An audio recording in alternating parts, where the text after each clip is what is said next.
여호수아의 마지막 부탁이라는 말씀으로 여러분과 함께 은혜를 나누도록 하겠습니다. 사회학자 토니 캄펄루는 이런 말을 합니다. 모든 인간은 죽음 앞에 섰을 때 이루지 못한 업적 때문에 후회하는 것이 아니라 바르게 살지 못했음을 후회한다라고 이렇게 말을 했습니다. 실제로 많은 사람들이 장래에 있을 죽음의 순간을 잊고 외형적인 업적을 이루는데 인생을 허비하다가 죽음을 맞이하곤 합니다. 이렇게 이 세상에 태어난 모든 사람들은 행복하게 살기를 원합니다. 행복한 삶을 누리기 위해서 돈을 많이 소유하고 큰 평수의 집에 살고 외제차를 타고 다니고 명품들을 소유하면 행복한 삶을 누릴 수 있을 것이라고 그렇게 생각하며 살아갑니다. TV에서 매일같이 보는 세상의 광고들은 이런 욕망들을 사람들에게 부추기기도 합니다. 세상의 광고들은 우리가 누구인지, 우리가 가치 있는 존재인지에 관한 혼돈과 불안감을 조성하기도 하고 조장하기도 합니다. 당신은 이 물건을 가져야만 상위 몇 프로의 사람 안에 들어갈 수 있습니다. 이렇게 사람의 욕망을 부추기기도 합니다. 이 세상은 상품의 가치와 가격으로 사람을 평가하는 시대이기도 합니다. 좋은 차를 타고 큰 저택에 살고 고가의 명품을 치장하고 다니는 사람들이 곧 성공한 사람이며 행복한 사람이라고 그렇게 생각합니다. 이런 것들을 통해서 자신의 행복과 만족을 찾으려고 합니다. 하지만 하나님의 백성들은 이런 세상적인 것들을 통해서 자신의 행복과 만족을 찾는 자들이 아닙니다. 세상의 것들로 가치를 평가하는 사람들이 아닙니다. 하나님의 사람들은 하나님 안에서 자신의 정체성을 찾아야 하며 참된 만족과 행복을 찾아야 합니다. 베드로전서 2장 9절 말씀에 보면 하나님은 우리의 정체성에 대해서 이렇게 말씀합니다. 너희는 택하신 족속이요 왕같은 제사장이며 거룩한 나라요 그의 소유된 백성이다라고 이렇게 말씀합니다. 우리는 세상의 것들과 비교할 수 없을 만큼 너무나 놀라운 하나님의 자녀라는 특권을, 그 신분을 소유한 사람들입니다. 사랑하는 청년 여러분, 하나님이 얼마나 크시고 전능하신 분이십니까? 우리의 이성으로 하나님의 너비와 깊이와 높이와 넓이를 알 수도 없고 측량할 수 없을 만큼 너무나 크고 놀라우신 하나님이 우리의 아버지가 되시고 우리의 하나님이 되십니다. 지금도 하나님은 살아계셔서 세상의 모든 만물을 그분의 섭리 가운데 다스리시고 움직이고 있습니다. 그분이 저와 여러분의 하나님이 되십니다. 그 하나님께서 우리를 창세전에 하나님의 자녀로 삼아주셔서 오늘 이곳에 우리를 불러주셔서 하나님을 예배할 수 있도록 은혜를 베풀어 주셨습니다. 이 세상의 것들과는 비교할 수 없을 만큼 하나님께서 저와 여러분에게 하늘의 신령한 복과 은혜들을 주셨습니다. 우리에게 주어진 믿음의 선한 경주를 마치면 우리에게는 하나님 나라의 기업들을 주시겠다라고 약속하고 있습니다. 그런데 여러분들은 이런 것들에 어떻습니까? 별로 관심이 없는 것 같습니다. 감격이 없습니다. 지금 여러분의 삶은 어떻습니까? 마음이 우울하십니까? 삶의 기쁨이 없으십니까? 우리가 이렇게 우울하고 기쁨이 없는 삶을 살아가는 이유가 도대체 무엇입니까? 하나님보다는 이 세상의 것들에 대해서 더 가치를 두고 더 소망을 두고 세상 사람들이 부러워하는 힘이라고 생각하는 것들을 가지지 못해서 우리가 그렇게 우울해하고 기쁜 삶을 누리지 못하는 것은 아닙니까? 우리를 하나님의 자녀로 삼아주신 우리 하나님이 이 세상의 것들과 비교할 수 없을 만큼 너무나 크고 부유하신 하나님이심을 우리가 정확히 알고 살아가는 것이라면 우리가 어떠한 삶을 살아가야겠습니까? 항상 우울하고 만족이 없고 기쁨이 없는 삶을 살아가야 하겠습니까? 그렇지 않습니다. 하나님을 알고 있는 자들은 하나님이 얼마나 크고 부유하신 분이시라는 것을 알고 있는 자들은 그렇게 살아갈 수 없습니다. 그분 안에서 감격하며 감사하며 기쁨을 누리며 살아가는 자들이 하나님의 사람들입니다. 우리는 항상 하나님 안에서 우리의 행복과 만족을 찾아야 합니다. 어거스틴도 젊은 시절 방탕하며 살다가 그가 회심하고 돌아와서 이런 고백을 합니다. 하나님, 제가 하나님 밖에 있을 때에는 제가 한시도 행복하고 평안한 날이 없었습니다. 그런데 이제 내가 하나님 안에서 참된 안식과 평안을 누리게 되었다라고 그렇게 어거스틴은 고백을 했습니다. 사랑하는 청년 여러분, 우리가 한 번뿐인 인생을 허망하게 끝내지 않기 위해서는 하나님을 알되 힘써 알아야 합니다. 하나님을 경외하고 그분께서 우리에게 주신 말씀들을 순종하며 살아갈 때, 그럴 때 하나님께서 우리 인생 가운데 하나님 노릇해 주셔서 우리를 책임져 주시고 인도해 주십니다. 여러분은 그런 믿음이 있습니까? 여러분의 모든 삶을 하나님께 베팅할 수 있는 그런 믿음이 있습니까? 우리는 너무나 우리의 모든 삶을 하나님께 베팅할 수 있는, 드릴 수 있는 그런 믿음이 너무나 적은 것 같습니다. 세상의 것들에, 세상의 유혹의 소리에 너무나 흔들리며 살아갈 때가 너무나도 많이 있습니다. 아닙니다. 여러분의 모든 인생은 하나님께서 친히 함께 하시고 주장하시고 인도해 주셔야만 여러분의 삶이 형통한 삶이 될 수 있습니다. 창세기부터 계시록까지는 다 이런 이야기를 하는 것입니다. 하나님께서 주신 말씀을 순종하라. 그를 경외하고 마음과 뜻과 힘을 다하여 여호와 하나님을 사랑하라. 그래야만 그 하나님께서 여러분의 인생 가운데 주인 노릇해 주셔서 여러분의 인생을 책임져 주시고 보호해 주시겠다. 그렇게 약속합니다. 여러분 그 언약을 믿습니까? 우리가 날마다 그 언약에 대한 확신이 없기 때문에 자꾸 흔들리며 살아가는 거 아니겠습니까?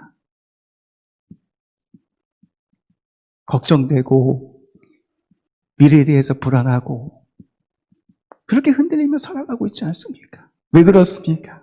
하나님이 나를 지켜주시고 하나님 나의 모든 인생을 책임져 주신다라는 그런 하나님을 향한 믿음과 신뢰가 없기 때문일지도 모릅니다. 출애굽기를 보면 하나님께서 애굽에서 430년 동안 종노릇 하던 이스라엘 백성들을 출애굽시켜서 시내산에서 이스라엘 백성과 쌍방 언약을 맺습니다. 시내산에서 맺은 언약은 쌍방이 함께 지켜야 하는 언약이었습니다. 이스라엘 백성들은 하나님의 말씀에 순종하고 그 말씀대로 살아갈 때 하나님께서는 이렇게 약속하십니다. 내가 너희들을 친히 지켜주고 너희들의 모든 삶을 책임져 주시겠다라고 약속합니다. 그런데 조건이 있었습니다. 하나님께서 이스라엘 백성들 가운데 하나님 노릇해주는 그 조건이 무엇입니까? 하나님을 경외하고 하나님의 말씀대로 순종하며 살아갈 때 하나님께서는 이스라엘 백성들 가운데 주인 노릇해 주셔서 내가 너희들의 모든 인생들을 책임져 주고 인도해 주고 함께 하겠다라고 약속합니다. 이스라엘 백성들이 광야에서 죽지 않고 젖과 꿀이 흐르는 가나안 땅으로 들어갈 수 있었던 이유가 무엇입니까? 이스라엘 백성은 오합지졸의 근대와 같은 그런 연약한 민족이었습니다. 이스라엘 민족의 힘으로 가나안 땅으로 들어갈 수 있는 것은 가히 불가능한 일이었습니다. 그런데 하나님께서 이스라엘 백성과 함께 하셔서 그들의 젖과 꿀이 흐르는 가나안 땅으로 들어가게 하셨습니다. 그런데 조건이 있습니다. 그 조건은 다른 것이 아니었습니다. 하나님의 말씀을 순종하고 하나님을 경외하고 마음과 뜻과 힘을 다하여 여호와 하나님을 사랑할 때, 하나님께서 그렇게 살아갈 때 이스라엘 백성 가운데 주인 노릇해 주셔서 그들의 모든 삶을 인도하시고 책임져 주시고 젖과 꿀이 흐르는 가나안 땅으로 들이시겠다라고 그렇게 약속을 하고 있습니다. 그런데 이스라엘 백성들이 어떻게 했습니까? 광야에서 뚝하면 원망하고 불평했습니다. 애굽이 더 좋습니다. 하나님, 이렇게 불평하고 원망하다가 그 1세대가 어떻게 됐습니까? 바벨론 군대에 의해서 다 죽임을 당했습니다. 젖과 꿀이 흐르는 그 가나안 땅을 들어가지 못했습니다. 그 이유가 무엇이었습니까? 하나님과 맺은 그 쌍방의 그 언약을 이스라엘 백성들이 지키지 못했기 때문에 하나님의 말씀을 순종하기보다는 불순종했습니다. 우상을 섬기며 살았습니다. 그 대가는 무엇입니까? 죽음이며 고통이며 멸망이라는 것을 성경은 창세기부터 계시록까지 끊임없이 우리에게 그것을 말씀해주고 있습니다. 하나님을 경외하지 않는 자, 우상을 따라가는 자들에게는 하나님께서 그의 상 가운데 주인 노릇 해주지 않습니다. 사랑하는 청년 여러분, 이 세상 가운데 가장 큰 비극이 무엇일까요? 여러분, 가장 큰 비극이 무엇일까요? 원하는 대학에 못 가는 것? 좋은 직장에 들어가지 못하는 것? 내가 어떤 자매를 좋아했는데 그 자매와 사귀지 못하는 것? 그렇지 않습니다. 이 세상에서 가장 큰 비극은 하나님께서 우리 인생 가운데 주인 노릇해 주지 않는 것. 그것이 가장 비참한 비극입니다. 어떻게 살아가든 하나님께서 그냥 방관해 버리시는 것, 유기시켜 버리는 것, 이것이 가장 큰 비극이기도 합니다. 우리 인생도 그렇습니다.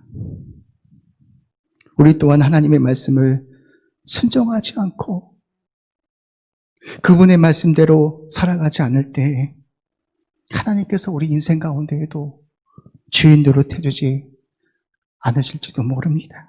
이게 가장 큰 비극입니다.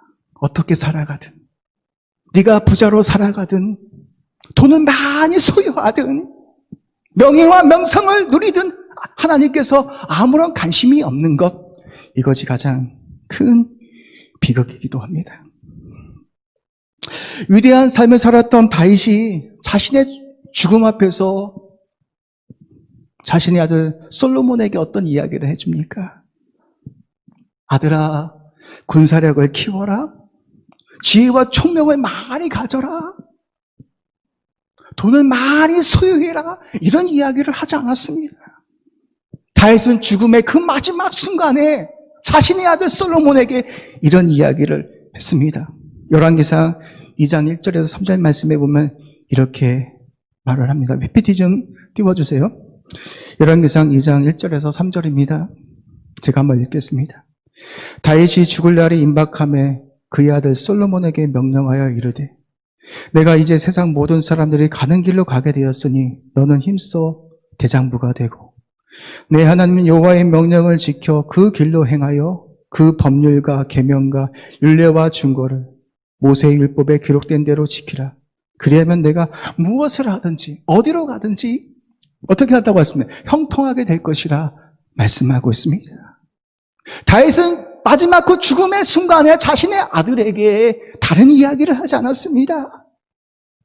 어떤 이야기를 합니까? 모세의 율법에 기록된 대로 다 지켜 행하면 네가 무엇을 하든지 어디로 가든지 형통하게 될 것이라고 그렇게 다윗은 죽음의 마지막 순간에 자신의 아들에게 유언을 했습니다. 그런데 솔로몬이 어떻게 살아갑니까? 처음에는 다윗의 말을 잘 귀담아 들었지만 힘이 세어지고 나라가 부강해지니까 이방 여인들과 결혼하면서 하나님을 떠나버립니다. 이방의 신들을 섬기게 되었습니다. 그 결과가 무엇입니까? 솔로몬이 죽고 나서 자식들이 권력 다툼을 하다가 한 나라가 분열되는 그런 비참한 결과를 맞이하게 되었습니다. 결국 솔로몬도 하나님의 말씀을 불순종하고 이방신을 따라가다 멸망하게 되었다. 그렇게 성경은 말씀하고 있습니다. 솔로몬은 지난날에 자신의 삶을 뒤돌아보면서 무엇을 기록했습니다? 전도서를 기록했습니다. 솔로몬이 전도서에서 우리에게 주고 싶었던 그 이야기가 무엇입니까? 야, 누구야? 열심히 살아라. 힘을 키워라. 지혜와 총명을 가져라. 그런 이야기를 하지 않습니다. 그 솔로몬이 어떤 이야기를 해주고 있습니까? 전도서 12장 13절의 말씀, 하나님을 경외하고 그의 명령들을 지켜 행하는 것이 사람의 본분이며 의무이며 가장 가치 있는 삶이라고 그렇게 솔로몬은 마지막 죽음의 순간에 그렇게 고백하고 있습니다. 여호수아도 그랬습니다. 여호수아도 다윗과 솔로몬이 했던 그 고백을 죽음의 순간에 그렇게 고백했습니다. 여호수아도 나이가 들어서 세상을 떠날 시간이 다가오자 온 이스라엘 백성들을 다 불러 모아놓고 그들에게 마지막 부탁을 합니다. 어떤 부탁이었을까요? 힘을 키워라. 군사력을 키워라. 그런 이야기를 했을까요? 그렇지 않습니다.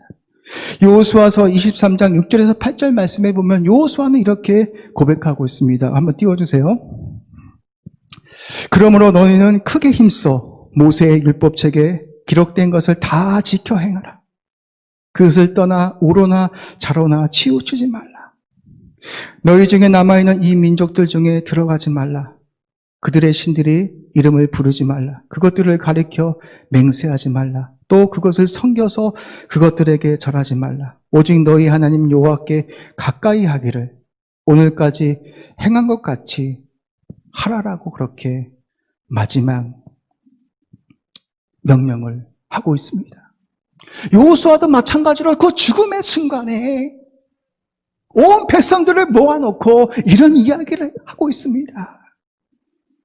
모세의 율법에 기록된 그 말씀을 다 지켜 행하는 것이라면 하나님께서 너희 인생 가운데 주인 노릇해 주셔서 너희 모든 인생을 책임져 주시고 보호해 주시고 인도해 주시겠다라고 약속하고 있습니다. 여호수아가 이렇게 자신만만하게 이야기할 수 있었던 이유는 무엇이었을까요? 여호수아가 하나님의 약속을 믿고 가나안 땅에 들어가서 하나님의 약속을 직접 체험했기 때문에 마지막 그 죽음의 순간에 그 이스라엘 백성들에게 마지막 유언을 하고 있는 것입니다. 여호수아서 1장에 보면 위대한 지도자 모세가 죽습니다. 그럴 때 여호수아가 어떻게 합니까? 내가 이 수십만의 그 이스라엘 백성들을 이끌고 가나안 땅에 들어가려고 하니 마음이 두렵습니다. 내가 할 수 있을까? 내가 이렇게 수십만의 사람들을 이끌고 젖가꿀이 흐르는 가나안 땅에 들어갈 수 있을까라는 그 두려움을 가지고 있었을 때 하나님께서 여호수아에게 주셨던 말씀이 무엇입니까? 여호수아 1장 7절과 8절 말씀에 보면 이렇게 말씀합니다. 오직 강하고 굳게 담대하여 나의 종 모세가 내게 명령한 그 율법을 다 지켜 행하고 우로나 좌로나 치우치지 말라. 그리하면 어디로 가든지 형통하리니 이 율법책을 내 입에서 떠나지 말게 하며 주야로 그것을 묵상하여 그 안에 기록된 대로 다 지켜 행하라. 그리하면 내 길이 평탄하리라. 나타나게 될 것이고 형통하게 될 것이다 라고 그렇게 하나님은 말씀합니다. 오합지졸에 이스라엘 백성들을 이끌고 가나안 땅에 들어갈 수 있다는 것은 가히 불가능한 일입니다. 그 가나안 길목에는 수많은 강한 민족들이 기다리고 있습니다. 그런데 하나님께서는 여호수아를 향하여 들어가라, 내가 너와 함께 하겠다라고 말씀합니다. 너는 그 가나안 땅을 반드시 차지할 것이며 너희 백성들이 그 가나안 땅에 들어가서 안식을 할 것이다 라고 하나님은 그렇게 말씀하시면서 두려워하지 말고 들어가라라고 이렇게 말씀하고 있습니다. 여러분, 이스라엘 백성들이 가나안 땅에 들어갈 수 있는 그 방법은 무엇입니까? 오합지졸의 군사력을 가지고는 가나안 땅에 들어갈 수 없습니다. 그 수십만 명의 이스라엘 백성들을 이끌고 강야를 거쳐 가나안 땅으로 간다는 것은 불가능한 일입니다. 그러나 하나님께서 이렇게 말씀합니다. 내가 너희와 함께 할 것이다. 강하고 담대하고 두려워하지 말라. 내가 너와 함께하여 모든 수많은 민족들을 다 물리치고 너희들에게 약속한 그 가나안 땅에 내가 반드시 들어가게 하셔서 너희들에게 안식을 줄 거다라고 그렇게 하나님께서 약속하십니다. 근데 어떻게 됐습니까? 여호수아에게 약속하셨던 모든 말씀을 하나님께서 다 이루어 주셨습니다. 여호수아는 이렇게 고백합니다. 오늘 본문 14절에서 제가 여호수아서 21장 45절 한번 읽어보도록 하겠습니다. 우리 PPT 한번 띄워주세요. 여호수아서 21장 45절. 네, 한번 제가 읽겠습니다. 여호와께서 이스라엘 족속에게 말씀하신 선한 말씀이 하나도 남음이 없이 다 응하게 되었다라고 그렇게 고백하고 있습니다. 하나님께서 약속하셨던 모든 말씀들을 이루어 주셨다라고 그렇게 여호수아는 고백하고 있습니다. 그래서 이제 가나안 땅에 들어가서 마지막 순간에 늙어서 죽음이 임박한 그 순간에 이스라엘 백성들에게 마지막으로 간곡하게 부탁하고 있습니다. 너희들이 이 가나안 땅에 하나님께서 들이셨는데 너희들이 이 땅 가운데서 형통하고 복된 인생을 살아가기 위해서는 다른 곳에 있는 것이 아니라 하나님의 말씀을 순종하고 그분을 사랑하고 그분을 경외한다라면 하나님께서 너희들이 인생 가운데 주인 노릇해 주셔서 그 땅에서도 너희들이 형통케 될 것이며 평탄게 될 것이라 이렇게 마지막 유언을 하고 있습니다. 그런데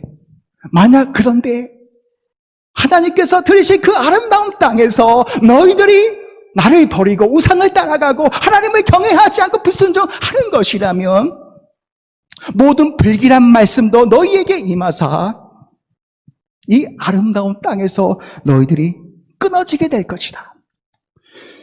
멸절 되게 될 것이다 라고 그렇게 말씀합니다. 그런데 이스라엘 백성들이 어떻게 삽니까? 하나님을 버리고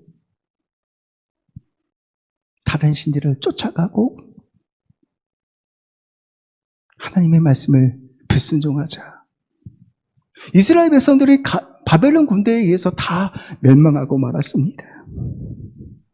사랑하는 청년 여러분, 하나님은 오늘도 우리에게 동일한 말씀을 주시고 있습니다. 너희들이 이 땅 가운데서 잘되고 통통한 삶을 살기 위해서는 다른 곳에 있는 것이 아니다. 내가 열심히 산다고 해서 내 인생이 되는 것이 아니라 하나님께서 여러분 인생 가운데 주인 노릇해 주셔야만 여러분들이 잘 되어지고 형통한 삶을 누릴 수 있을 것이다 라고 말하고 있습니다. 여러분, 형통한 삶이라고 해서 내가 부자가 되고 뭐 어디 그런 것이 아니라, 형통한 삶이라는 것은, 성경에서 말하는 형통이라는 삶은 하나님께서 여러분과 함께 하는 것, 내가 감옥 속에 들어간다 할지라도 하나님께서 나를 붙들어 주시고 나와 함께 하는 그 자체가 바로 성경이 말하는 형통이기도 합니다. 그 위대하신 하나님, 그 전능하신 하나님께서 여러분 인생 가운데 함께하여 주셔서 여러분의 모든 인생을 책임져 주시고 인도해 주시고 보호해 주시겠다라고 그렇게 말씀합니다. 그런데 한 가지 조건이 있습니다. 하나님께서 우리 인생 가운데 주인 노릇해 주시기 위해서는 하나님과 여러분 사이에 올바른 관계가 맺어져야 합니다. 성경이 말하는 그 올바른 관계가 무엇인지 아십니까? 바로 여러분이 하나님의 말씀을 순종하고 하나님을 경외하고 마음과 뜻과 힘을 다하여 그 하나님을 사랑하며 나아갈 때 그분께서 여러분 삶 가운데 주인 되어 주셔서 여러분을 책임져 주시고 인도해 주시고 보호해 주시겠다라는 겁니다. 이게 바로 올바른 관계입니다. 그 관계가 성립이 되어져야만 하나님은 여러분 인생 가운데 일하시겠다, 책임져 주시겠다, 인도해 주시겠다라고 그렇게 약속하고 있습니다. 우리는 성경을 잘 믿지는 않아요. 그래서 여러분이 말씀을 알아야 되는 거예요. 근데 여러분 어떻게 살아가고 있습니까? 여러분의 생각대로, 여러분의 지식대로, 여러분의 깨로 그렇게 살아가려고 하지 않습니까? 물론 열심히 살아야 합니다. 우리 그리스도인들은 열심히 살아야 합니다. 우리가 대학생이면 정말 공부도 열심히 해야 됩니다. 최선을 다해야 합니다. 그런데 더 중요한 것은 이 땅을 살아가면서 하나님의 말씀을 순종하고 마음과 뜻과 힘을 다하여 여호와 하나님을 사랑하고 경외할 수 있는 그 믿음, 그 관계 속에서 하나님은 우리 삶 가운데 일하시고 함께하여 주십니다. 여러분 인생에서 가장 복된 인생이 무엇인지 아십니까? 하나님이 여러분과 함께 해 주시는 것입니다. 솔로몬은 시편 127편에서 이렇게 고백합니다. 여호와께서 집을 세우지 아니하시면 세우는 자의 수고가 헛되고 여호와께서 성을 지키지 아니하시면 파수꾼의 깨어 있음이 헛되도다. 너희가 일찍이 일어나고 늦게 누우며 수고의 떡을 먹음이 헛되도다라고 이렇게 고백합니다. 내가 아무리 치밀한 계획을 세우고 내가 아무리 열심히 준비한다 할지라도 여러분 인생 가운데 하나님께서 함께하여 주시지 않는 것이라면 그 모든 것이 헛될 뿐이다 라고 그렇게 솔로몬은 고백하고 있습니다. 사랑하는 청년 여러분, 코로나19 답답합니다. 우리의 믿음도 많이 다운되어졌습니다. 비대면이라서 너무나 편한 청년들도 있을 겁니다. 저는 그것을 나무라는 것이 아닙니다. 이런 시기가, 지금의 이 시기가 저와 여러분과 하나님 사이에 그 관계가 멀어지는 것이라면, 그래서 여러분의 그 믿음이 뒤로 물러가는 것이라면 이거 같이 비참한 삶은 없습니다. 열정도 식어버렸습니다. 저마저 그냥 하나님을 향한 그 열정이 식어져 버리는 것이라면 다 메말라 버릴 수밖에 없습니다. 저는 여러분들이 다시 하나님을 사랑할 수 있는, 하나님을 경외할 수 있는 긍휼한 마음으로, 갈급한 마음으로, 가난한 그 마음으로 이곳에 와서 함께 살아계신 하나님을 높이며 찬양하며 기도할 수 있는 그런 청년부가 되어지기를 주님의 이름으로 축복합니다. 화려한 음악이 있어서 그런 것이 아니라, 좋은 악기가 있어서 그런 것이 아니라, 부족하고 연약하지만 하나님을 향한 그 열정, 그 사랑, 그 마음을 가지고 이곳에 와서 함께 예배를 드릴 수 있는 청년들이 다시 불같이 일어나기를 소망합니다. 코로나19 우리에게 많은 힘들고 답답한 시간들을 주지만 우리에게는 기회일 수 있습니다. 이 시간 동안 내가 하나님을 더 찾을 수 있는 것이라면, 내가 하나님의 말씀을 더 묵상할 수 있는 것이라면, 그래서 내가 하나님과 우리 사이가 더 가까워지는 시간이 되는 것이라면 그것이 기회일 수 있는 것입니다. 사랑하는 청 여러분, 다시 일어섭시다. 우리의 힘도 아닌, 우리의 능도 아닌 성령의 능력을 통하여 다시 무너진 이 자리를 여러분들이 세워주시기를 소망합니다. 함께 기도하면서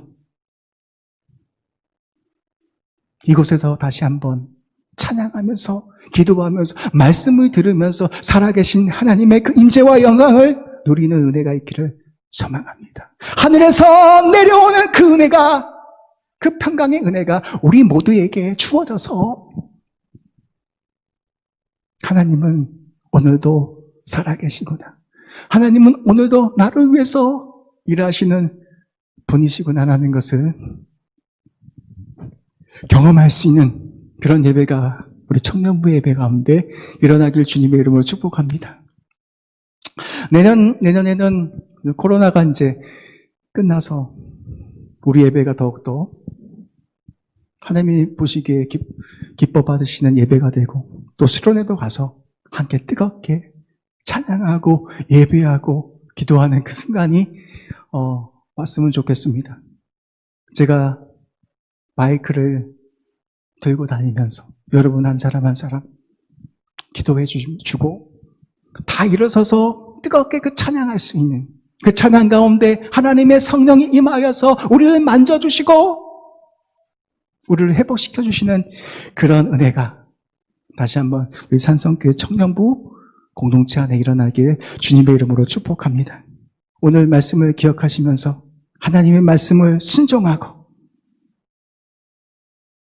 그분을 경외하고 사랑할 때 그분이 우리 인생 가운데 주인 노릇해 주셔서 우리의 삶을 이끄시고 인도해 주실 줄 믿습니다. 그런 청년들이 되시기를 주님의 이름으로 축복합니다. 아멘. 네, 우리 잠깐 몇 가지 우리 기도 하고요 마치도록 하겠습니다. 이 시간 우리가 첫 번째 기도하고 싶은 것은요, 하나님, 오늘 말씀을 들었습니다. 너무나도 간단한 것 같은데 하나님을 경외하고 사랑하고 하나님의 말씀대로 내가 순종하며 살아간다는 것이 너무나도 간단한 것 같은데 세상의 것들이, 세상의 수많은 유혹들이 하나님과 우리 사이를 멀어지게 합니다. 하나님은 필요 없어. 하나님이 없이도 괜찮아. 세상 사람들을 보아라. 하나님을 믿지도 않은데도 저렇게 잘 사는데. 하나님, 그러한 모습들을 볼 때마다 내 마음도 흔들려 버립니다. 그래, 하나님이 없이도 충분히 해낼 수 있어. 하나님이 없이도 잘 살 수 있어. 행복할 수 있어. 그런 교만한 마음들이 내 안에 솟아오를 때가 있음을 고백합니다. 하나님, 다시 한번 하나님을 신뢰함으로, 하나님을 경외함으로, 하나님을 사랑함으로 내가 걸어갈 수 있도록 은혜를 베풀어 주시옵소서. 하나님, 내가 이 땅 가운데 잘되고 형통할 수 있는 유일한 길은 하나님의 말씀대로 순종하며 마음과 뜻과 힘을 다하여서 여호와 하나님을 사랑하는 것임을 제가 성령의 능력을 통하여서 고백할 수 있도록 은혜 베풀어 주시옵소서. 하나님, 우리 청년들 인생 가운데 주인 노릇해 주셔서 앞으로 가야 하는 모든 깜깜한 모든 인생 가운데 주인 노릇하여 주셔서 인도하여 주시고 책임져 주시고 모든 걱정과 모든 근심들을 하나님께 맡기며 나아갈 수 있는 우리 청년들 되어질 수 있도록 은혜를 베풀어 주시기를 원합니다. 아버지, 시간 간절한 마음으로 다시 한번 하나님을 경외하고 사랑할 수 있는 주의 청년들이 불같이 일어날 수 있도록 은혜를 부어 주시옵소서. 이 시간 우리가 간절한 마음으로 기도하오니 다시 한번 무너졌던 우리의 모든 신앙들이 다시 한번 성령의 능력을 통하여서 회복되어질 수 있도록 은혜를 부어 달라라고 이 시간 간절한 마음으로 갈급한 마음으로 우리 기도하도록 하겠습니다. 기도하겠습니다.